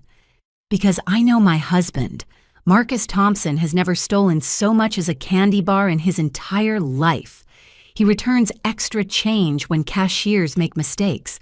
He won't even take home office supplies from work. Marcus nodded gratefully at his wife's words. But believing in my innocence and proving it are 2 different things. If Detective Morrison hadn't contacted us tonight, I would have taken the plea deal tomorrow morning. Angela's expression was serious as she explained the timeline. Marcus was scheduled to accept 8 years in federal prison in exchange for admitting guilt to crimes he didn't commit. The fabricated evidence was so convincing that even his court-appointed attorney was recommending the plea bargain. Sarah Thompson looked at me with tears in her eyes. You saved my dad's life. If he'd gone to prison, our family would have been destroyed forever. Young Emma nodded solemnly. Daddy would have missed my whole childhood. Marcus stepped forward and extended his hand to me. Haley, I don't know how to thank someone for giving me back my freedom, my reputation, and my future with my children. I shook his hand, feeling the calluses from whatever manual labor he'd been forced to take when his career in corporate finance was destroyed by Tyler's lies. You don't need to thank me, I said, my voice shaky with emotion. Tyler's crimes weren't your fault, and exposing the truth was the only right thing to do. But Marcus shook his head. You risked everything to save a stranger's family. You chose to do the right thing even when it cost you your own family relationships. Rebecca stepped forward and embraced me, her voice breaking as she spoke. You're a hero, Haley. Our children will grow up knowing that sometimes people do the right thing even when it's hard. Detective Morrison cleared her throat gently. Actually, Marcus, there's something else Haley should know about what her courage has accomplished. Marcus smiled for the first time since I'd met him. The evidence you provided didn't just clear my name, Haley. It exposed a much larger financial crimes network that Tyler and Derek were involved in. Angela nodded. We've identified at least 6 other companies where similar embezzlement schemes were in progress. Tyler and Derek weren't just stealing from TechFlow Industries. They were running a sophisticated operation that targeted multiple corporations. The scope of the criminal enterprise was staggering. Tyler's casual admission of stealing $400,000 was just the tip of the iceberg. More importantly, Marcus continued, there were other employees at other companies who were being set up to take the blame for Tyler's associates' crimes. People with families, people with careers, people whose lives would have been destroyed just like mine almost was. Rebecca's eyes were bright with unshed tears. Because you found the courage to speak up, Haley, you didn't just save our family. You saved multiple families from the same nightmare we've been living. The weight of that revelation was almost too much to process. Tyler's crimes weren't an isolated incident or a moment of poor judgment under pressure. They were part of a calculated, ongoing conspiracy that would have destroyed numerous innocent lives if I hadn't found the strength to expose the truth. What happens now? I asked, looking between Marcus and Detective Morrison. Angela's smile was professionally satisfied. Now Tyler and his associates face federal charges that will likely result in decades in prison. Now Marcus gets his life back, and now you get to decide what comes next for yourself. Marcus stepped forward again, his expression serious but hopeful. Haley, I know this is probably not the time, but I want you to know that you'll always have a place at my consulting firm. Someone with your integrity and courage is exactly the kind of person I want to work with. The job offer was unexpected and generous, but more than that, it represented something I'd never had before: professional recognition from someone who valued my character rather than judging my choices. As I looked around the room at the Thompson family, I realized that while I'd lost the family I'd been born into, I'd gained something far more valuable: the knowledge that I was capable of doing the right thing even when it cost everything, and the respect of people whose opinions actually mattered. Detective Morrison approached me with another folder of documents that I hadn't seen before. Her expression was serious but carried a hint of satisfaction that suggested she had more good news to share. Haley, there's another aspect of this case that you need to understand, she said, opening the folder to reveal what looked like financial records and legal documents. Tyler's theft of your inheritance wasn't just morally wrong, it was also legally fraudulent. My confusion must have shown on my face because Angela immediately began explaining the details that the FBI's financial investigation had uncovered. When your father claimed that they'd petitioned for a modification of your grandmother's will, he was lying, Angela continued. What actually happened was much more sophisticated and much more criminal. She showed me photocopies of documents bearing Tyler's signature, alongside what were clearly forged versions of my own signature. Tyler created fraudulent paperwork claiming that you'd agreed to sign over your portion of the inheritance to him. The implications hit me like a physical blow. He forged my signature, multiple signatures across multiple documents, Angela confirmed. Bank authorizations, legal waivers, even a notarized statement claiming that you felt Tyler deserved the full inheritance because of his superior business acumen. Marcus Thompson stepped closer to look at the documents, his expression darkening as he recognized the sophisticated level of fraud involved. This is the same type of document forgery they used to frame me, he said. Tyler's been using these techniques for a long time. Angela nodded grimly. The investigation has revealed that Tyler's been forging signatures and creating false documents for at least 2 years. Your inheritance was just one of many fraudulent schemes he's been running. But she wasn't finished with her revelations. However, there's something else you should know about your grandmother's will, something your family apparently never told you. She pulled out what looked like an official legal document sealed with court stamps and bearing the signature of Helen Sterling, my grandmother. Your grandmother included a specific provision in her will that she never shared with her children. I took the document with shaking hands, scanning the dense legal language until Angela pointed to a particular section, highlighted in yellow. "Read that paragraph out loud," she instructed. I found my voice and began reading. "In the event that either grandchild is found to have defrauded, coerced, or otherwise illegally obtained the inheritance portion belonging to the other grandchild, the entirety of the inheritance shall be awarded to the wronged party, along with punitive damages equal to the original inheritance amount." My legs felt weak as the meaning of the legal language became clear. Grandma knew this might happen. Angela's expression was sympathetic but determined. "Your grandmother was a very smart woman who'd observed her family's dynamics for many years. She specifically included this clause to protect whichever grandchild might be victimized by the other." Marcus was shaking his head in amazement. "Your grandmother anticipated that Tyler might try to steal your inheritance, so she created a legal mechanism to punish him for it." The document in my hands represented so much more than financial protection. It was proof that my grandmother had understood the family dynamics that I'd been struggling with my entire adult life. She'd seen Tyler's character clearly and had taken steps to protect me from his manipulation. "What does this mean in practical terms?" I asked, though I was beginning to understand the answer. Angela pulled out a final document, this one, bearing recent court stamps and official seals. "It means that as of this afternoon, you are the sole beneficiary of Helen Sterling's entire estate. $50,000 in the original inheritance, plus $50,000 in punitive damages, plus accrued interest over the past 6 months.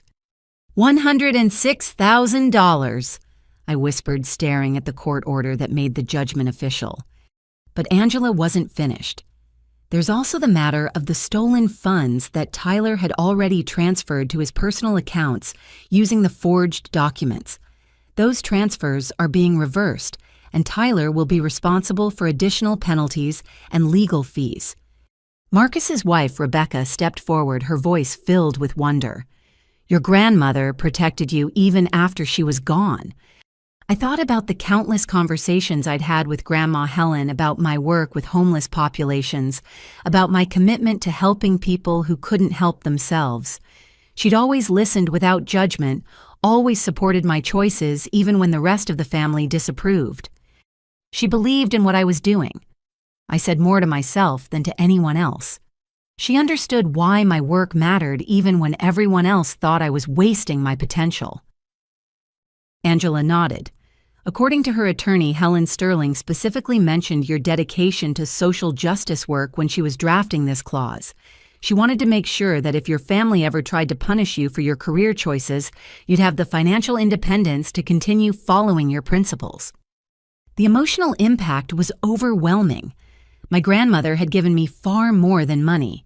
She'd given me validation, protection, and the freedom to continue fighting for what I believed in without fear of financial manipulation from family members. "There's one more thing," Angela said, her tone shifting to something more official. "Because Tyler used fraudulent documents to steal your inheritance, and because that theft was connected to his other financial crimes, you're entitled to additional compensation from the Federal Restitution Fund."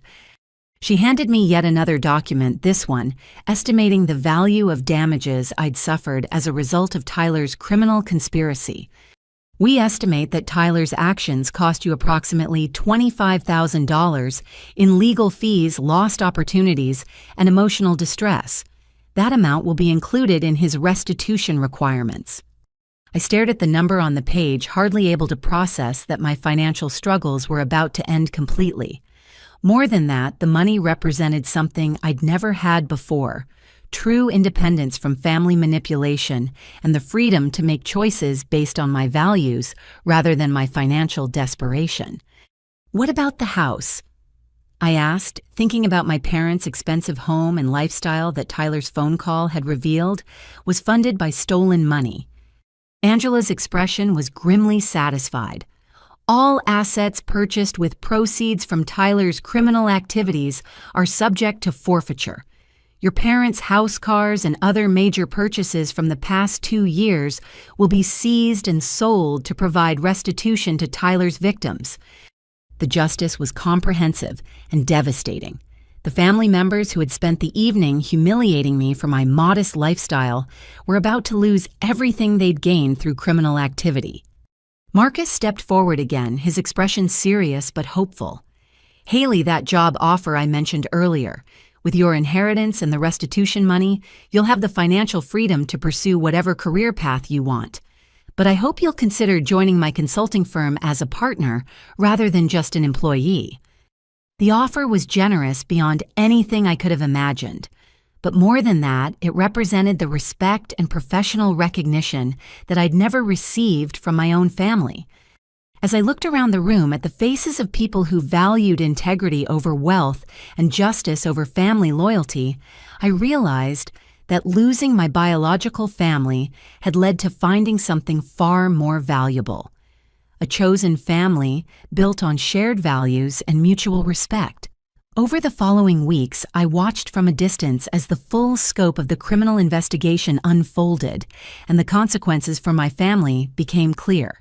Detective Morrison kept me informed of developments both as a witness in the federal case and as someone who deserved to understand the complete aftermath of the night that had changed everything. Tyler's arrest had been just the beginning. Within 48 hours, federal agents had executed search warrants on his apartment, his office, and my parents' house. What they found exceeded even the FBI's expectations for the scope of the criminal enterprise. Tyler kept meticulous records. Angela explained during one of our regular check-ins. He documented every fraudulent transaction, every forged document, every step of the conspiracy. It's like he was proud of his criminal achievements and wanted to preserve them for posterity. The evidence included detailed spreadsheets showing stolen funds from multiple companies, photographs of employees who were being set up as scapegoats, and even recordings of conversations where Tyler and Derek discussed their methods for framing innocent people. But the most damaging evidence was Tyler's personal journal, where he'd written extensively about his criminal philosophy and his enjoyment of destroying other people's lives. "Some of the entries are genuinely disturbing," Angela told me. Tyler wrote about Marcus Thompson's family in detail, describing how satisfying it was to watch them struggle financially while he lived off the money he'd stolen from Marcus's accounts. The journal also contained detailed plans for expanding the criminal operation to other cities, recruiting additional accomplices, and developing new methods for embezzling money while avoiding detection. Derek Martinez had attempted to cooperate with federal investigators in exchange for a reduced sentence, but his information only served to implicate additional conspirators and reveal even more extensive criminal activity. Derek's plea agreement led us to 5 other companies where similar schemes were in progress, Angela explained. "We've now identified 12 separate victims who were being framed for embezzlement they didn't commit. The network of corruption extended far beyond anything I could have imagined when I first discovered those documents in Tyler's apartment."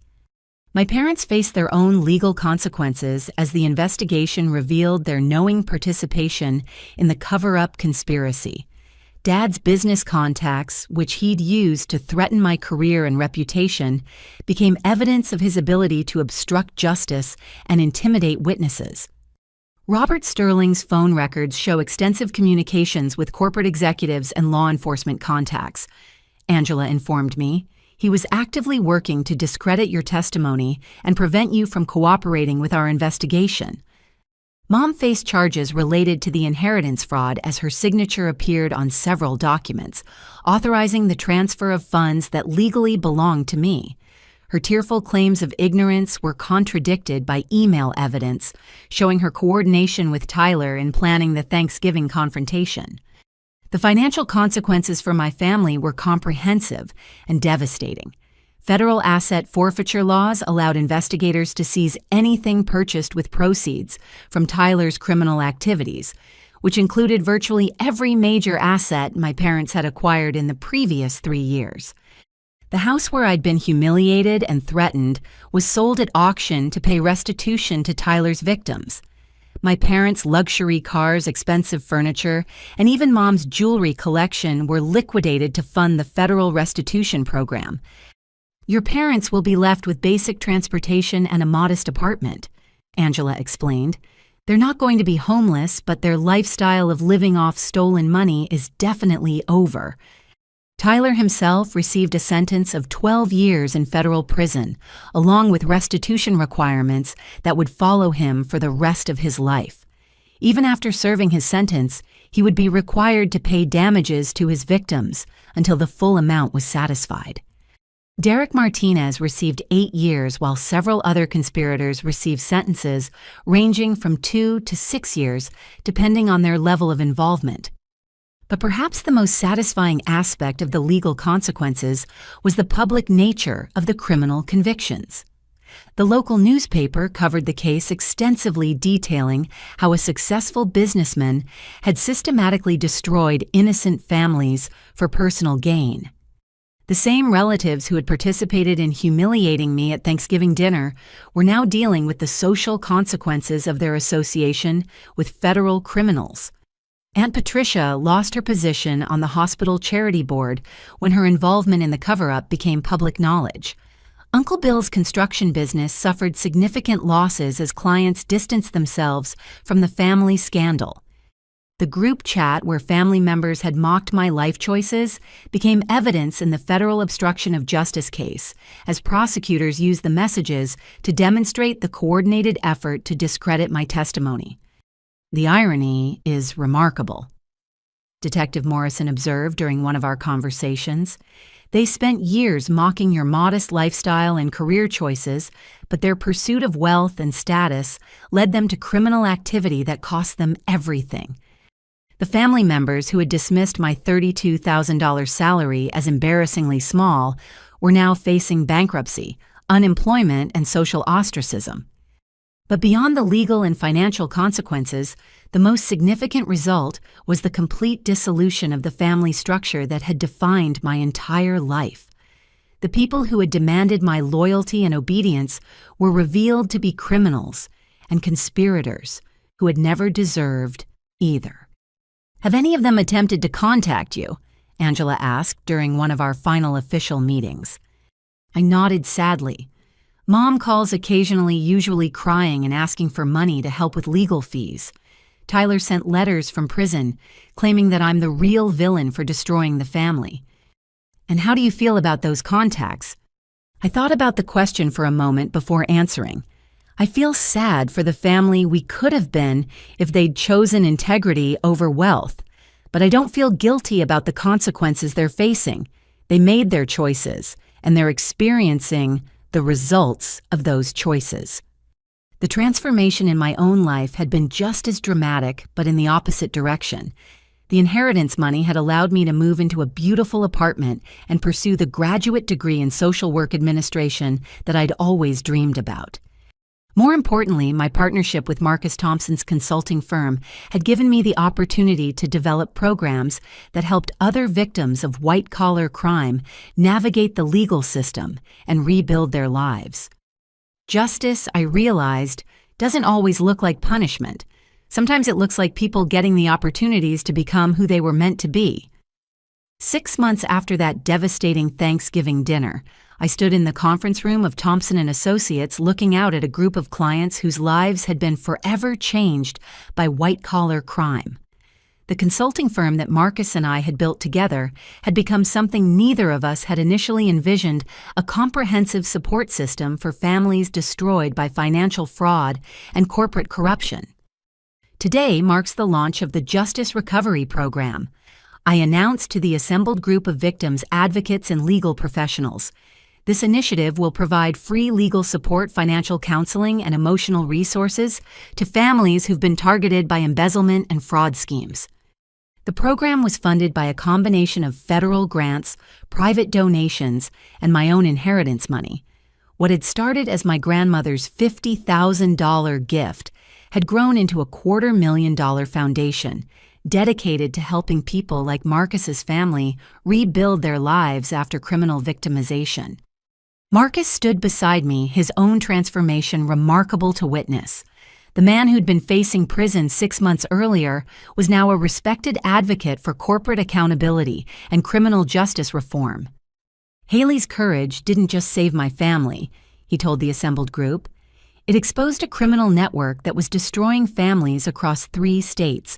Today, 12 different families are free from false accusations, and the real criminals are serving prison sentences. In the audience, I could see Rebecca Thompson beaming with pride as her husband spoke.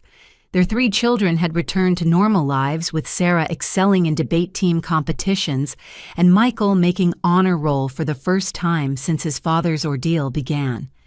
Little Emma had started laughing again, the carefree joy of childhood restored now that her family was safe. The consulting firm had grown beyond our initial expectations. What had started as Marcus's small financial advisory business had evolved into a multifaceted organization that provided services to both corporations seeking to prevent fraud and individuals recovering from financial crimes. We've helped 43 families in the past 6 months. I continued reading from the quarterly report that still amazed me every time I looked at the numbers. We've recovered over $2 million in stolen assets, cleared the names of 18 wrongly accused individuals, and provided legal support that resulted in criminal convictions for 26 financial predators. The work was challenging but deeply fulfilling in ways that my previous job, as much as I'd loved it, had never been. At Harbor Light, I'd helped people manage the consequences of homelessness and addiction. Here I was, helping people prevent those consequences by addressing the corporate crimes that often led to family financial destruction. Dr. Martinez from Harbor Light had attended today's launch event, and she approached me afterward with obvious pride. "Haley, when your family contacted me with concerns about your mental health, I was worried about you. But watching what you've accomplished, I realized that your integrity was never a sign of instability. It was a sign of strength that I didn't fully understand at the time." The vindication was gratifying, but more important was the knowledge that my former colleagues now understood that standing up for justice wasn't a symptom of mental illness, even when it came with significant personal costs. The graduate program in social work administration that I'd enrolled in, using my inheritance money, was providing me with the theoretical framework to understand the systemic issues underlying individual cases of victimization. My professors often used our consulting firm as a case study in innovative approaches to social justice advocacy. "You've created something unique," Professor Williams had told me during a recent class discussion. "Most victim advocacy focuses on emotional support and immediate crisis intervention. Your model addresses the long-term systemic changes needed to prevent future victimization." The academic recognition was personally satisfying, but the real validation came from clients whose lives had been restored through our intervention. James Patterson, a 50-year-old accountant who'd been framed for embezzlement by his supervisor, stood up during the Q&A portion of today's presentation. "6 months ago, I was facing 15 years in prison for crimes I didn't commit. My wife was talking about divorce, my teenage son wouldn't speak to me, and I'd lost my house to legal fees." He paused, his voice thick with emotion. "Today, the real criminals are in prison. I have my job back, my family is healed, and my son is proud to tell people that his father fought for justice. None of that would have happened without the Thompson & Associates Justice Recovery Program." Stories like James's had become routine, but they never failed to move me. Each successful case represented not just individual justice, but a family preserved, children protected, and faith in the system restored. The financial independence that came with my inheritance and the consulting firm's success had given me something I'd never experienced before: the freedom to make choices based entirely on my values rather than my financial needs. I'd been able to purchase a beautiful house in the neighborhood where I'd always dreamed of living, but more importantly, I'd been able to establish a scholarship fund for students from low-income families who wanted to pursue careers in social justice advocacy. The Haley Sterling Scholarship for Social Justice had awarded its first grants last month, providing full tuition support for 6 students who demonstrated both academic excellence and commitment to serving marginalized populations. The scholarship recipients had sent me thank you letters that I kept in a special folder in my office. One in particular from Maria Santos, a first-generation college student who wanted to become a civil rights attorney, had moved me to tears. "You've shown me that sometimes losing everything you thought you wanted is how you discover everything you actually needed." As the launch event concluded and people began to leave, Marcus approached me with an expression of serious gratitude. "Haley, I know we've talked about this before, but I need to say it again. You gave me my life back. You gave my children their father back. You gave my wife her husband back." His words were kind, but I'd come to understand that the gift had been mutual. "Marcus, you gave me the opportunity to discover what I was actually capable of accomplishing. You believed in my integrity when my own family didn't." Rebecca joined our conversation, her own transformation evident in the confidence and peace that radiated from her now. "Haley, the children ask about you constantly. They want to know if they can visit your new house, if they can help with the scholarship program, if there's any way they can give back to someone who saved their family." The idea of being a positive influence in the lives of children who'd experienced trauma and recovery was deeply appealing. I'd love to have them involved. Maybe they could help with our financial literacy workshops for teenage victims of family fraud. The suggestion sparked immediate enthusiasm from both Marcus and Rebecca. Their children's experience with false accusations and financial stress had given them insights that could help other young people navigate similar challenges. As I drove home that evening through neighborhoods I could now afford to live in, I reflected on the complete transformation my life had undergone. 6 months ago, I'd been a woman desperate for family approval, willing to doubt my own perceptions to maintain relationships with people who didn't respect me. Today I was financially independent, professionally successful, and surrounded by people who valued my character over my compliance. The house I pulled into was everything I'd ever dreamed of, spacious, comfortable, and filled with furniture I'd chosen myself rather than inheriting from family members who judged my choices. But more than the material improvements it represented, something profound, a life built on my own terms, funded by honest work, and dedicated to principles that I would never again compromise. Tomorrow, I would start working on our next major initiative, a lobbying effort to strengthen whistleblower protections for employees who expose corporate fraud. The legislation would be named the Marcus Thompson Whistleblower Protection Act, ensuring that future victims would have legal safeguards when they chose to do the right thing. The work would be challenging, potentially controversial, and definitely outside my comfort zone. But as I'd learned 6 months ago, some of the most important decisions we make are the ones that require us to risk everything we think we want in order to gain everything we actually need. 1 year after that life-changing Thanksgiving dinner, I stood in my own dining room preparing to host my first annual Justice and Gratitude celebration. The table was set for 12 people representing the new family I'd chosen based on shared values rather than shared DNA. Marcus and Rebecca Thompson would be there with their 3 children along with Detective Angela Morrison, Dr. Martinez, from Harbor Light, 2 scholarship recipients from my foundation, and James Patterson with his son, who'd reconciled with him after his name was cleared. The final guest was Mrs. Chen, an elderly woman whose retirement savings had been stolen by financial advisors who were now serving prison sentences thanks to evidence our consulting firm had helped gather. As I arranged the centerpiece of autumn flowers, I reflected on how different this Thanksgiving would be from the nightmare I'd experienced exactly 1 year earlier. Instead of being excluded from my family's table, I was creating my own tradition of celebrating with people who understood that gratitude meant more than acknowledging personal blessings. It meant actively working to ensure that others could experience those same blessings. The doorbell rang and I opened it to find Sarah Thompson holding a beautiful homemade pie, her younger siblings Michael and Emma bouncing excitedly behind her. "Ms. Sterling." Sarah said with the formal politeness of a teenager trying to make a good impression. I made this apple pie using my great-grandmother's recipe. I wanted to contribute something special to thank you for everything you've done for our family. The gesture was so thoughtful and mature that I felt tears welling up in my eyes. The 17-year-old had learned lessons about gratitude and reciprocity that many adults never mastered. Sarah, this is beautiful, I said, accepting the pie and gesturing for the family to come inside.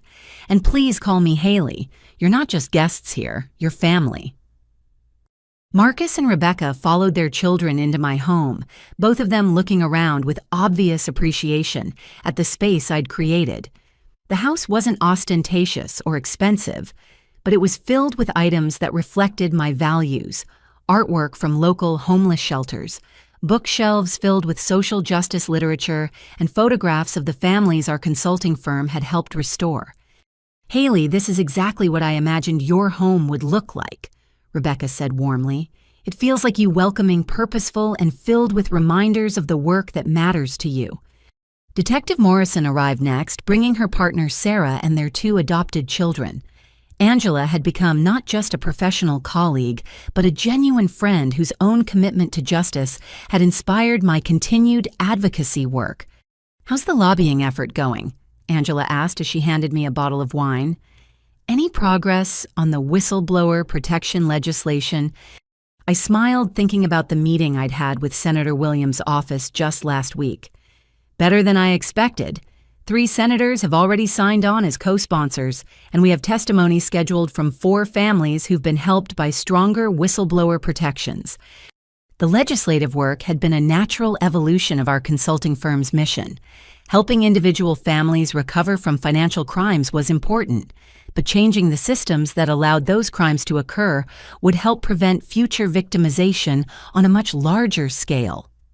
Dr. Martinez arrived with Maria Santos, the scholarship recipient, who was now in her 2nd year of law school and volunteering with our Justice Recovery Program during her breaks.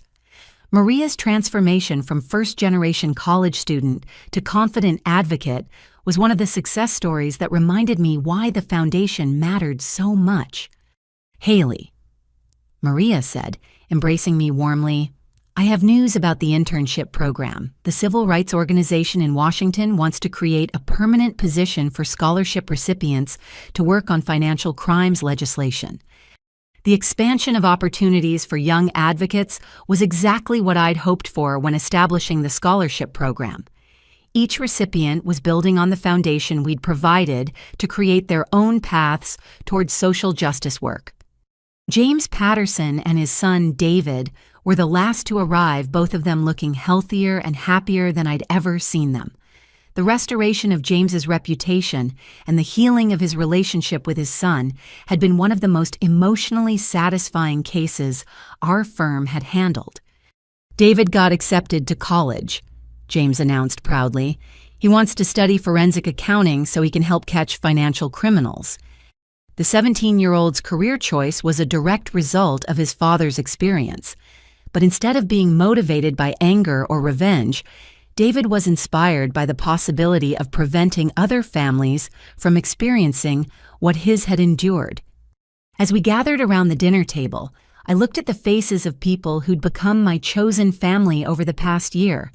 Each person represented a different aspect of the journey that had brought me to this moment: Marcus's courage in the face of false accusations, Angela's professional commitment to justice, Dr. Martinez's willingness to admit her initial misjudgment, Maria's determination to overcome systemic obstacles, James's resilience in rebuilding his life, and David's transformation of trauma into purpose.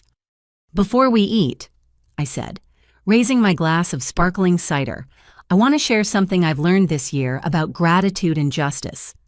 The room fell silent as everyone turned their attention to me, their faces reflecting the kind of respect and affection I'd never received from my biological family.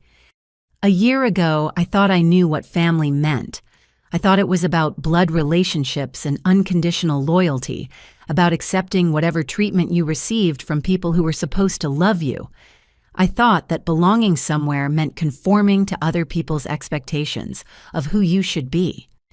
I paused, looking around the table at people who'd taught me a completely different definition of family and belonging. What I've learned is that real family consists of people who see your value even when it's inconvenient for them, who support your principles even when it costs them something, and who celebrate your courage even when it challenges their own comfort. Sarah Thompson was nodding thoughtfully, clearly understanding the distinction between inherited relationships and chosen ones. I've also learned that gratitude isn't just about appreciating what you have. It's about using what you have to make sure other people can experience the same blessings. It's about transforming your own good fortune into opportunities for others who are still struggling. Marcus raised his own glass, his voice thick with emotion. Haley, you've taught all of us that sometimes losing everything you thought you wanted is the only way to discover everything you actually needed. And, Rebecca added, you've shown us that the people who try to diminish your light are usually afraid of how brightly you're capable of shining. As we shared the meal that evening, the conversation flowed between personal updates, professional achievements, and dreams for the future. Sarah Thompson talked about her plans to study criminal justice, while Michael shared his idea for a youth program that would teach financial literacy to prevent future victimization. Little Emma, now 9 years old and completely recovered from the trauma of her father's false accusations, announced that she wanted to be just like Miss Haley when she grew up helping families who were in trouble. Dr. Martinez shared news about policy changes at Harbor Light that had been inspired by my advocacy work creating better support systems for clients who were victims of financial crimes in addition to homelessness. Detective Morrison talked about the federal task force she'd been asked to join, focusing specifically on financial crimes that targeted working-class families and communities of color. As the evening wound down and guests began to leave, Marcus lingered behind to help with cleanup and to have a private conversation. "Haley," he said as we loaded dishes into the dishwasher, "I need you to know something. The person you became this year isn't someone who emerged because of the crisis you faced. That person was always there. The crisis just gave her permission to come forward." His words resonated deeply with something I'd been thinking about recently. I think you're right. I think I spent so many years trying to earn approval from people who were never going to value what I had to offer that I forgot what I was actually capable of accomplishing. "And now?" Marcus asked with a knowing smile. I looked around the kitchen of my own home filled with evidence of the life I'd built based on my own values and supported by people who genuinely respected me. Now I know that the right people will appreciate your light without requiring you to dim it for their comfort. And I know that the most important approval you can ever receive is your own. As Marcus and his family said their final goodbyes, I stood in my doorway watching their car pull away, reflecting on the complete transformation my life had undergone. A year ago, I'd been a woman so desperate for family acceptance that I'd been willing to doubt my own moral clarity. Tonight, I was a financially independent advocate whose work had helped dozens of families and whose example had inspired young people to pursue careers in social justice. The difference wasn't just in my external circumstances. The difference was in my understanding of my own worth and my willingness to build a life that reflected my actual values rather than other people's expectations. Before closing the door, I took one last look at the neighborhood that had once seemed impossibly beyond my reach. Now it was simply home, a place I'd earned through honest work surrounded by people I'd chosen based on character rather than obligation. Tomorrow I would continue the work of helping families recover from financial victimization. I would mentor scholarship recipients who were building their own paths toward advocacy. I would lobby for legislative changes that would protect future whistleblowers and strengthen penalties for white-collar criminals. But tonight I was simply grateful. Grateful for the grandmother who'd protected me even after death. Grateful for the courage I'd found when everything was on the line. Grateful for the family I'd chosen and who had chosen me in return. Most of all, I was grateful for the lesson that had changed everything. Sometimes the people who hurt you most deeply are inadvertently guiding you toward your greatest purpose, and sometimes losing everything you thought you needed is the only way to discover everything you were meant to become. The real success in life isn't measured by the approval of people who don't understand your worth. It's measured by the positive impact you have on people whose lives are made better because you chose courage over comfort, justice, over convenience and integrity, over acceptance. As I turned off the lights and headed upstairs to my own bedroom in my own house, I realized that I'd finally found what I'd been searching for my entire adult life, a place where I belonged completely, exactly as I was. Have you ever had to choose between family loyalty and doing what you knew was right? Have you experienced a situation where standing up for justice cost you relationships with people you loved? I'd love to hear your thoughts and experiences in the comments below. If this story resonated with you, please consider liking this video to help others find it. And if you believe in the importance of standing up for what's right even when it's difficult, please subscribe to hear more stories about courage, justice, and finding the strength to do the right thing. Finally, please share this story with someone who might need to hear that their worth isn't determined by other people's approval, and that sometimes the most important family is the one you choose for yourself. Thank you for listening to Haley's journey, and remember, your integrity is worth more than anyone's approval, and the people who truly belong in your life will celebrate your courage, not punish you for it. Until next time, may you always have the strength to choose what's right over what's easy.